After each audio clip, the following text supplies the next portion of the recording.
He heard from Magellan that Luffy, Garp's grandson, was talking to Hongfahai at this time. Band of thieves come to naval headquarters. And that B***************, Dorag, also committed the crime of invading Impel Down and causing all the prisoners in eternal hell to escape. After Drago and the Straw Hat Boy have participated in this war, Garp's position will really become a huge hidden danger. At this moment, Sengoku was very grateful. Fortunately, he had sent a request to Kong for help, and the commander-in-chief of the three armies agreed to bring his elite to support Marine. Otherwise, once the prisoners of eternal hell get involved, and Garp really betrays Marine, then their Marine is really in danger. Garp felt Sengoku's gaze, and also knew that most of Marineford's sailors were watching him, wondering if he would betray Marine and the burden behind him. Of justice. Just when Sabo was about to bump into Garp, Garp's eyes suddenly turned dark, he clenched his fist, and hit Sabo's body with a fist. Boom. With one punch down, the terrifying force caused Sabo to fall down instantly, and the force contained in Sabo's body directly smashed the ship under Garp's feet and broke it apart. After seeing this scene, the senior leaders of the Revolutionary Army couldn't help shouting loudly. Sabo. Ignoring the shouts of these guys, Garp plunged into the sea, fished Sabo out of the bottom of the sea, and held Sabo tightly in his hand. Obviously it is the grandson who has been separated for so many years, and it is not easy to meet again, but he has to go through this situation, and the act of arresting Sabo with his own hands makes Garp's heart bleed. Sabo was still clutching his head and screaming in pain. At this moment, Sabo felt as if his head was about to explode on the spot. Luo Xiu's kick just now, if he hadn't deliberately restrained his strength at the last moment, perhaps Sabo's head would really be broken apart by the kick like a watermelon. Up. Garp pursed his lips without saying a word, holding Sabo in his hand, stepped on Moonwalk, and fled towards the execution platform. When passing by Luo Xiu on the way, Luo Xiu clapped his hands, gave him a thumbs up and praised him. Great job Vice Admiral Garp. You are a Marine hero. Even if your grandson did such an evil thing, you will personally bring him to justice. Admiration, admiration, it seems that those who suspect that you have betrayed Marine and that you are sorry for justice should stand up and apologize to you. Garp clenched his teeth, and the muscles on both sides began to twitch slightly, but in the end he didn't continue to get angry. Luo Xiu is stronger than him. Trouble, there is no difference between self-inflicted humiliation. It will even put Sabo into crisis because of this. Instead of this, it is better to take Sabo directly to the execution platform, and wait to see if anyone can rescue him and Ace. If not, then he, the Marine hero, is really going to betray Marine. 083 Face-to-face NTR, Sabo crashes. Grab the koala. Kneeling to subscribe, Luo Xiu, who was ignored by Garp, wasn't annoyed at all, but watched the scene more cheerfully. Although Luo Xiu has been deliberately guiding Garp, he is still a little surprised that this guy Garp can bear it to such an extent, in order not to let Marine be affected because of his relationship with Sabo. Did he choose to arrest Sabo so simply, and put Sabo on the execution platform with Ace? This Marine hero has pinned all his hopes of rescuing Fire Fist Ace and Sabo on the Whitebeard pirates, Red Hair pirates, and his son's Revolutionary Army. What Garp didn't know was that his behavior was gradually falling into the trap that Luo Xiu had woven from the beginning. Luo Xiu deliberately challenged Garp from before, saying that the Red Hair pirates and the Revolutionary Army had rescued his grandson, Luffy, from the Impel Down. And Sabo led the Revolutionary Army to naval headquarters, which also seemed to verify that what Luo Xiu said was true. This also convinced Garp that his son Dorag would come to naval headquarters to participate in the war. The Whitebeard pirates, the remnants of the Roger pirates, plus the Red Hair pirates and the Revolutionary Army, if they want to rescue Ace and Sabo from Marine, there is no problem. Of course, Luo Xiu can also guess that if Whitebeard, Shanks, and Dorag cannot successfully rescue Ace and Sabo, then Garp, the Marine hero, is probably going to betray Marine. It is precisely because of this that when faced with a dilemma, Garp finally chose to arrest Sabo himself, so that the Marines on the scene and the audience who were watching the public execution no longer treated him as a Marine hero. Have a little doubt, Garp held Sabo with a splitting headache in his hand, stepped on the moonwalk to the execution platform, his face was extremely dark, and he said hoarsely, Sengoku, the chief of staff of the Revolutionary Army, has been successfully captured by me. Sengoku looked Garp up and down, knowing what kind of pain and torture he had gone through in his heart, he nodded and said, Good job Garp. Sengoku waved his hand, and immediately a sea soldier used sea stone shackles to give Sabo the same treatment as Ace. After restraining him, he let him kneel down on the execution platform. This time, Garp didn't choose to trouble Luo Xiu again. The Marine hero was exhausted and didn't want to continue humiliating himself. He just wanted to stay with his two grandchildren and protect them. To be precise, Garp stayed on the execution platform, and if something unexpected happened, he could also take Ace and Sabo and escape here immediately. In any case, it is the Marine injustice that he has fought for most of his life, but Garp does not want to betray Marine if he has other options. 127 Sengoku didn't know what Garp was thinking, but after seeing Garp sitting next to Ace and Sabo, his mood became serious. Garp, don't worry about Luo Xiu for now, you go and help the sailors deal with the Whitebeard pirates and the remnants of the Roger pirates. Garp lowered his head, hiding his face in the shadows, without even looking at Sengoku, he said slowly in a low tone. The old man just wants to stay on the execution platform, and be with his two grandsons during these last days. Hearing this, Sengoku's heart skipped a beat, and his eyes began to flicker, but after taking a deep look at Garp, Sengoku finally didn't say anything more. It's just that I can almost believe in my heart that Garp really has the idea of betraying Marine. Not only Sengoku realized this, but Rayleigh rolled his eyes and gave Garp a very meaningful look, with an intriguing smile on his face. Sengoku was furious when he saw the smile on Rayleigh's face, and he wanted to put another kick in Rayleigh's face. Rayleigh noticed Sengoku's strangeness, and immediately straightened his face. The smile on his face disappeared in an instant, and the main thing was a face change at the speed of light. Sengoku's kick just now made his Pluten bruised and swollen. If he gets kicked again, it would be too bad. While Luo Xiu was watching the fun on the execution platform with great interest, the intensity of the war between the Whitebeard pirates and the remnants of the Roger pirates and Marine escalated again. Because Moria was killed by Luo Xiu, Hancock was also abducted by Luo Xiu, Locke was imprisoned in Impel Down after being defeated by Wang Luffy, and even Jinbei refused to cooperate with Marine to deal with Whitebeard. The bandits were arrested and locked up. As a result, only Doflamingo, Hawkeye Mahawk, and Bartholomew Kuma remained in the dignified 7 warlords of the sea. Even, Bartholomew Kuma was transformed by Vegapunk and completely lost his self-awareness. At this time, Bartholomew Kuma must follow the order of Marine in any action. It is worth mentioning that in the previous Sabayati Archipelago incident, due to the sudden appearance of Luo Xiu, the Straw Hat Pirates were completely reduced to supporting roles. Bartholomew Kuma had no idea that the Straw Hat Pirates were also in that population auction house, so it didn't follow the development of the original plot, using his meatball fruit ability to send away the Straw Hats. Instead, he accepted the transformation of Vegapunk honestly and became a war machine of Marine. Originally, Bartholomew Kuma's task was to assist Zephyr in dealing with the remnants of the Roger pirates, but after the arrival of the revolutionary BCCH army, Marine high-level officials also revised the instructions, and instead let Bartholomew Kuma deal with the people of the Revolutionary Army. Those high-level members of the Revolutionary Army watched Bartholomew Kuma, a former friend, deal with them without self-awareness, and their mentality exploded. In any case, as one of the 7 warlords of the sea, Bartholomew Kuma's strength can be said to be extremely good. Except for a limited number of high-level Revolutionary Army who can compete with him, others are not his opponents at all. It is no exaggeration to say that wherever Bartholomew Kuma went, he showed a crushing attitude. That koala, who had a close relationship with Sabo, and could even be said to have a good impression of each other, yelled at him while assisting those members of the Revolutionary Army to resist Bartholomew Kuma's offensive. Bear, what happened? How did you become what you are now? Don't you remember us? Wake up, Bear, we are friends with you, why do you want to do this? Bartholomew Kuma was indifferent to Koala's cries and continued to attack her and other members of the Revolutionary Army without stopping. When Luo Xiu saw this scene, the corners of his mouth curled up slightly, and a strange smile appeared on his face. After glancing at Sabo who was kneeling beside Ace on the execution platform, Luo Xiu handed the live phone bug to Guion and said with a smile. Guion, hold this live phone bug, so that audiences all over the world can see the situation of naval headquarters at any time. Guion took the phone bug with some astonishment, blinked, and asked with some doubts. Me, what about you? Luo Xiu didn't answer, just waved his hands with a smile, stepped on his feet suddenly, and his figure disappeared in place in an instant. Seeing the position Luo Xiu was rushing towards, Guion seemed to realize what he was going to do after a brief moment of stupefaction. This made Guion feel a little overwhelmed. Obviously, the naval headquarters war was being fought fiercely. Whether it was the Whitebeard pirates or the Marines, there were casualties all over the place. In the end, you Luo Xiu, do you still want to do such a thing at this time? Guion complained a few words in his heart, but obediently followed Luo Xiu's instructions, took the live phone bug, and continued to broadcast the situation of naval headquarters to the audience. Guion did not choose to help Marine in this war, but after hesitating for a long time, finally decided to stand by. From the very beginning, Luo Xiu has said that Guion must abide by and obey any of his orders. Guion can't imagine what kind of cruel punishment he will make if he disobeys Luo Xiu's orders. After all, Luo Xiu has never advertised that he is a good person, and he has never had any scruples in doing things. While Guion was complaining about Luo Xiu in his heart, Bartholomew Kuma raised his palm expressionlessly, pointed at Koala in front of him and slapped it down hard. The pupils dilated suddenly, showing a trace of panic. To avoid it, he could only close his eyes in despair, and raised his hands to protect his head, trying to weaken the pain he was about to bear in this way. However, in the next second, Koala felt that his body suddenly flew into the air, and an arm wrapped around his waist, allowing him to successfully avoid the slap of the middle Salami bear. Thank you, thank you. Koala opened his eyes, and immediately began to thank the person who saved him. However, when he opened his eyes and saw that the person holding his waist was Luo Xiu, Koala froze on the spot. Let me go. UB**********D, let me go. A trace of fear flashed across Koala's face, and he began to struggle desperately, trying to break free from Luo Xiu's embrace.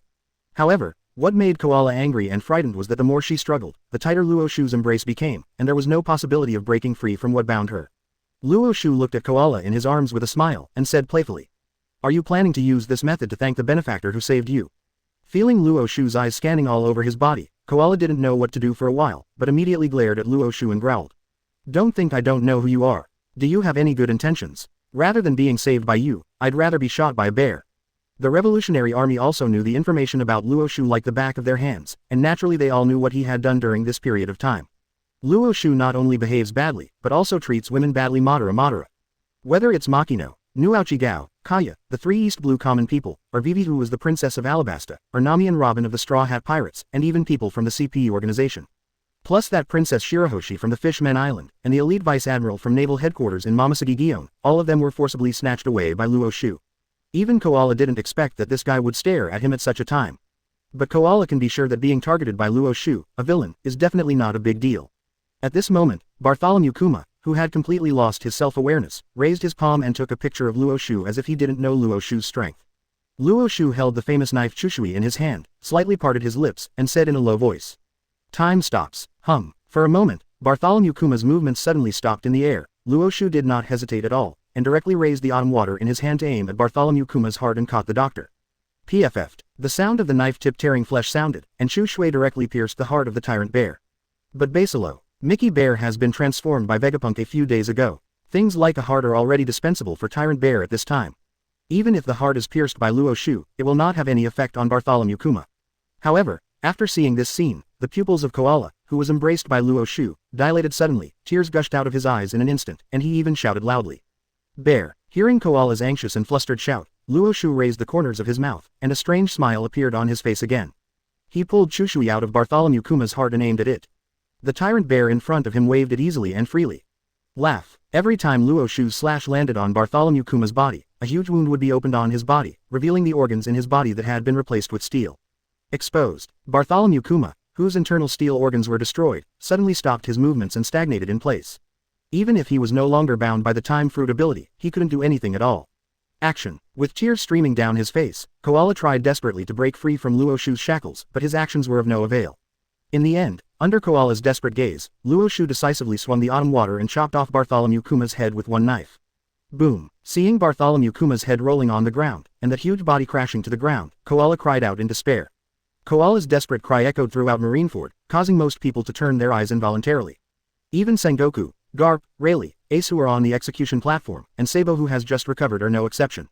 After seeing Bartholomew Kuma being beheaded by Luo Xiu, Sabo's pupils dilated suddenly, and his face was instantly filled with anger and hatred. Bear. Damn it. The damn B****************. Sabo was furious, and kept trying to break free from the shackles that bound him, but it was of no avail except for a clattering sound. Sengoku looked at this scene with a gloomy face, and he was very eager to get rid of this reckless guy Luo Xiu first, but with the Whitebeard pirates, the remnants of the Roger pirates, and with the guys from the Revolutionary Army around, he couldn't spare any manpower to deal with Luo Xiu. After all, the Sabayati Archipelago incident has already proved that if Luo Xiu is to be dealt with, Marine and Admiral must take action at the same time. While Sengoku and Sabo had their own ideas, Luo Xiu continued to hold Koala in his arms, letting her struggle without letting her go. Miss Koala, do you want to leave the Revolutionary Army and follow me?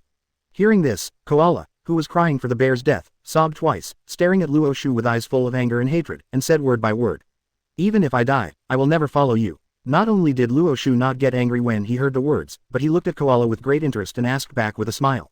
Are you so sure? According to this, even if you watched the people of the Revolutionary Army be killed by me, you wouldn't compromise with me. Koala was stunned when he heard this, and after realizing what Luo Xiu meant, he became even more panicked.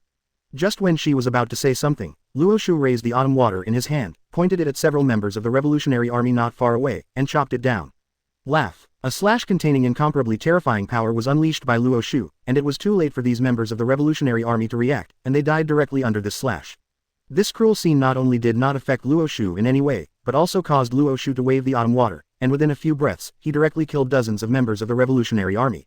Seeing that Luo Xiu's cruel behavior had no intention of stopping, Koala, who was held in Luo Xiu's arms, grabbed Luo Xiu's arm and begged desperately. Stop, please stop. Luo Xiu paused, looked at Koala playfully and asked, what, want to change your mind? Koala lowered his head and wept, and did not respond for a long time. Luo Xiu did not indulge her, and continued to kill those members of the Revolutionary Army with his knife without hesitation. After seeing this scene, Koala was finally completely desperate, broke down and cried. I promise you, please let them go, I promise you. 084 Sabo is at ease, I will take care of my girlfriend. Gia, kneeling to subscribe. Koala was completely desperate, she never thought that things would turn out like this. Luo Xiu, the vicious thief that the world government said was so vicious. But no matter what, Koala can't just watch his comrades in the Revolutionary Army who have been with him for so many years continue to be killed by Luo Xiu. For this reason, Koala can only temporarily choose to bow to Luo Xiu, D. Koala firmly believes that this situation can definitely be changed after the leader of Dorag comes to naval headquarters. Also, even if Sabo has been caught on the execution platform now, he will definitely protect himself at all costs, not to be ravaged by that D Luo Xiu. Luo Xiu let go of Koala, and let her slump on the ground weeping. He lifted Koala's chin with the tip of Chushui's knife, and said with a smile, "Miss Koala, these people in the Revolutionary Army really should thank you very much. After all, you paid a very high price to save them, and even you were willing to take part in it." Koala didn't respond to Luo Xiu's obviously joking words, just closed his eyes not to look at Luo Xiu's playful eyes, and wept for Bartholomew Kuma and those members of the Revolutionary Army who died under Luo Xiu's knife. At the same time, no matter the members of the Revolutionary Army around, or Sabo, who was kneeling on the execution platform and bound by chains and shackles, they have all seen this scene. Koala, Luo Xiu D, put on Koala. Accompanied by several roars, several members of the Revolutionary Army rushed towards Luo Xiu without hesitation. Seeing this, Luo Xiu didn't show mercy at all. As Luo Xiu raised his sword and dropped it, these members of the Revolutionary Army didn't even have a chance to scream, and they were directly cut by Luo Xiu's sword. Koala, who had been crying since just now, suddenly yelled after seeing this scene. "Luo Xiu, didn't you say that as long as I promised you, you would let them go? Why did you kill them?" Luo Xiu glanced at Koala indifferently, and said straightforwardly, "I mean I'll let them go, but that doesn't mean I won't kill them when they want to take the initiative to die." As the voice fell, those members of the Revolutionary Army who originally wanted to avenge Luo Xiu because their comrades were killed stopped for a moment. Luo Xiu twitched the corners of his mouth and said mockingly, "It's really in line with your Revolutionary Army's style of bullying the weak and fearing the strong, only knowing that after starting a war, you hide behind and watch from the sidelines." Luo Xiu's blunt words made the expressions of the members of the Revolutionary Army on the scene extremely ugly, but they couldn't find any reason to refute Luo Xiu. Luo Xiu is also not interested in wrangling with these guys in this regard. If he has that time, he might as well play with Koala. Face-to-face NTR or something, it is really the best. Luo Xiu could hear Sabo's desperate roar in his ears, not only because Luo Xiu killed his friend Bartholomew Kuma, but also those members of the Revolutionary Army. Most importantly, in Sabo's heart, Koala, a woman, also has a very special status. "Luo Xiu, let go of Koala, don't hurt her, if something comes at me, let her go." At this moment, Sabo could finally understand what kind of feeling it was when Luffy saw Luo Xiu forcibly snatching his partner away from Enies' lobby in Sabayati Archipelago. No, to be precise, Luo Xiu's snatching of Koala did more damage to Sabo than he did to snatching Luffy's partner. Nami and Robin are just Luffy's friends, but Koala is no different from Sabo's girlfriend. The two people who love each other, although they don't have any cross-border way of getting along with each other on weekdays, they are just short of breaking through the barrier, and the two can really be together. But Luo Xiu's sudden insertion broke Sabo's heart. Facing Sabo's roar, Luo Xiu pulled Koala up on the ground, and with her panicked expression, directly embraced him in his arms. He stretched out his hand to lift Koala's chin, so that Sabo, who was kneeling on the execution platform, could clearly see Koala's delicate face with pear blossoms and rain. After seeing Sabo's canthus tearing apart, Luo Xiu smiled and waved his hand in greeting. "Sabo, don't worry about being executed by Marine, I will take good care of Koala for you." After hearing this, Sabo on the execution platform almost spat out a mouthful of blood, his eyes seemed to burst out with anger, and his whole face began to turn pale and white. Luo Xiu, I want to kill you, I must kill you." Sabo struggled incessantly, the shackles bound on his body continued to rattle, and his throat let out a roar like a desperate beast, which made everyone on the execution platform clearly feel the chief of staff of the Revolutionary Army, despair. "Sabo, calm down Sabo." Ace's face changed, and he leaned against Sabo, not letting him break free, lest Sengoku would kick Sabo in the face like he did to himself and Rayleigh later. Even Garp, who has been very silent since just now, is full of worry in his eyes at this time, looking at Sabo with a gloomy face, wanting to persuade a few words, but he doesn't know how to persuade him. Sengoku wanted to give Sabo a kick, in this way to calm down the Revolutionary Army's second-in-command. However, considering that Garp is by his side now, since he has realized that Garp may choose to betray Marine, it is better not to do this kind of behavior that will arouse Garp's anger even more. However, the reprimands that should be given will not be less because of Garp's presence. "Calm down, brat, if you continue like this, the old man will not spare you." Sengoku stared at Sabo coldly, and at the same time glanced at Garp. Since he decided to choose the latter between justice and his family, Garp's IQ seems to have increased a lot, and he understood Sengoku's words immediately. The meaning in Dao's eyes. Deng even stretched out his palm, grasping it on Sabo's arm, and said in a low tone. "Sabo, that D Luo Xiu, deliberately used this method to provoke, calm down, don't be fooled. Don't worry, after that, the old man will kill that B asterisk asterisk asterisk asterisk asterisk D with his own hands and snatch that little girl back from him. After listening to Garp's words, Sabo did become calmer, but his eyes were still fixed on Luo Xiu, and his face became a little ferocious and distorted. If eyes could kill, Luo Xiu's body would already be riddled with holes by this time. It's just a pity that Sabo's crazy eyes couldn't affect Luo Xiu at all, but instead made the smile on Luo Xiu's face even more intense. While hugging Koala, Luo Xiu looked at Sabo with a smile and said loudly, "Don't worry Sabo, I will take good care of Koala and I won't let you down." Sabo, who had just calmed down, saw the position of Luo Xiu's arm, his eyes turned red again, and he roared wildly at Luo Xiu without hesitation. But this time, Sengoku didn't have any scruples because of Garp's presence, and directly stepped Sabo on the execution platform, allowing him to have a close contact with the outer platform just like Ace before. Koala, who was held in Luo Xiu's arms, began to tremble slightly after seeing this scene, and warm tears kept pouring out of his eyes, facing Sabo on the execution platform with a face of worry and fear, shouted loudly, "Sabo, Koala." After Sabo heard Koala's shout, he also started to call Koala's name, and tears began to well up in his eyes. The deep affection between the two of them really moved Luo Xiu beyond measure. Rongshu looked at Koala with a moved face and said with a low smile, "Koala, if you do this again, I will get jealous. If I get jealous, then maybe I won't be able to wait for Drago to arrive, and I will kill your sweetheart Sabo first." Hearing this, Koala felt like falling into an ice cave. Obviously Luo Xiu's embrace was very warm, but Koala only felt a bone-chilling chill. He knew, Luo Xiu, the devil, knew that he had no choice but to compromise with him. The purpose was to save the lives of other members of the Revolutionary Army first, but he actually pinned his hopes on the leader of Dorag. Thinking that when Chief Dorag comes to naval headquarters, he will definitely save Vice Admiral himself from Luo Xiu, and he can also save Sabo from the execution platform. But now that Luo Xiu is just telling her thoughts in such a naked way, Koala suddenly becomes even more desperate, and her slender and tender body can't help but start to tremble. Especially what Luo Xiu said, if this continues, he will never wait for the arrival of the leader of Dorag, and he will kill Sabo in advance, which makes Koala full of fear. Koala stretched out his hands and grabbed Luo Xiu's arm, his face was covered with tears, and begged Luo Xiu with sobs. "No, please, don't kill Sabo." Under Sabo's angry and desperate gaze on the execution platform, Luo Xiu stretched out his finger and swayed gently on Koala's face, speaking slowly. "Then do you know what to do now?" A trace of bewilderment flashed in Koala's eyes, and he shook his head in confusion. I don't know, but no matter what you ask me to do, I promise you, as long as you are willing to let Sabo go, I can do anything." The corners of Luo Xiu's mouth curled up slightly, a strange smile appeared on his face, he shook his head and said, "It should not be what I ask you to do, but what you can do to protect Sabo." Koala felt Luo Xiu's playful eyes, and her heart was already filled with panic. For Koala who had no experience, she had no idea what to do now. Luo Xiu did not urge him on this, but just looked at Koala with such interest, and at the same time felt the despair and anger emanating from Sabo kneeling on the execution platform. In Luo Xiu's eyes, Sabo, the second in command of the Revolutionary Army, is no different from the others. They are also double standard, and they are all talkers. Luo Xiu has a very deep memory of the performance of Sabo, the chief of staff. Ask for flowers. Obviously, in the eyes and slogans of the Revolutionary Army, all pirates are obstacles that must be removed to bring a new era and bring happiness and peace to people all over the world. Originally, Sabo implemented this slogan very well, but after recovering his memory, he remembered things before he was 10 years old, and after he remembered that Ace and Luffy were his brothers. The second in command of the Revolutionary Army actually directly stated that Ace is not an obstacle to be removed, but his brother. There is also the King Ivankov, in the plot of the original novel, who originally showed indifference to Marine's execution of Fire Fist Ace.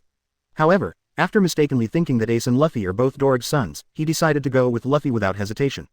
Break out of Impel Down to naval headquarters and save Ace from Marine. From that moment on, Luo Xiu understood that the so-called Revolutionary Army was not as grand and upright as their slogan said. It is precisely because of this that Luo Xiu purposely magnified the matter of Sabayati Archipelago, allowing the names of Straw Hat Boy and Fire Fist Ace to appear in the newspaper at the same time, using this method to attract attention. Draw the attention of Drago and Sabo. Facts have proved that Luo Xiu's prediction was not wrong. Drago personally led people to Impel Down. Sabo, the chief of staff of the Revolutionary Army, also wanted to rescue his brother Ace. Leading the Revolutionary Army and standing on the same front as the pirates. In Luo Xiu's eyes, like the Revolutionary Army, Shanks, and even Marine, these guys who talk about the common people all day long are even more shocking than those pure villains. Nausea. Those experiences at East Blue had completely blackened Luo Xiu. The more despair and anger these guys showed, the more gratified Luo Xiu felt. While Sabo on the execution platform kept roaring and his face became extremely distorted, Koala looked at Luo Xiu in front of him and knew that he would not let him go easily. If it was only Koala herself, then she would rather die like this, and it is absolutely impossible to bow to Luo Xiu. But now that Luo Xiu threatened her with the lives of members of the Revolutionary Army and Sabo, no matter what kind of anger Koala had in his heart, it could only turn into a sigh of despair in the end. Boom. Koala threw herself into Luo Xiu's arms, buried her fair and tender face on Luo Xiu's shoulder, and begged with a deep cry. Luo Xiu, please spare Sabo, spare the rest of the revolutionary army. Luo Xiu hugged Koala back into his arms, felt her trembling delicate body, smacked his lips, feeling a little pity in his heart. No matter the time or the place, it's obviously not suitable for doing more things. After all, Luo Xiu doesn't have any special hobbies. However, after this war is over, Koala will really experience what price she has to pay to protect Sabo and the people of the revolutionary army. Thinking of this, Luo Xiu started to hung Koala on his body, and walked towards the position where Guillaume, Hancock and others were while holding her, and waved at Sabo again. Said loudly, Sabo, don't disappoint the sacrifice Koala made for you. After all, in order not to let me kill you, Koala is willing to sacrifice herself. It's really an epic relationship, enough to move countless people. Sabo is going crazy, this time he is really going crazy. Sabo no longer cared whether he would pay the price or not, frantically wanting to break free from the shackles, desperately struggling in the direction where Luo Xiu was. However, under those shackles, no matter how Sabo tried, it was completely useless. Sabo could only watch helplessly as his sweetheart Koala, hung on Luo Xiu's body, was held in Luo Xiu's arms, and walked towards his other women.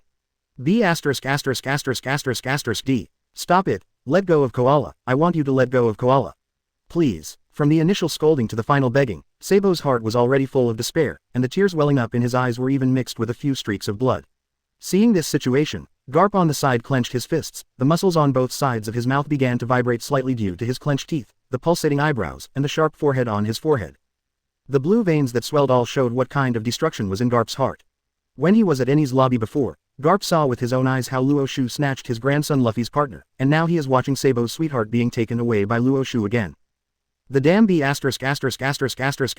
snatched it. This is a huge blow to Garp, the marine hero. Sabo's desperation caused Ace beside him to have his eyes red with anger, wishing he could kill Luo Xiu on the spot, avenge Bano Island, and at the same time help Sabo get Koala back. Even Sengoku didn't speak harsh words to Sabo this time. The chief of staff of the revolutionary army seems to be really pitiful now. In this regard, Luo Xiu just wanted to express that this time, the yellow-haired, he really should have left. Sabo dies at ease. You, a prospective girlfriend who has not yet confirmed the relationship, I will definitely take care of you, Gia, beg.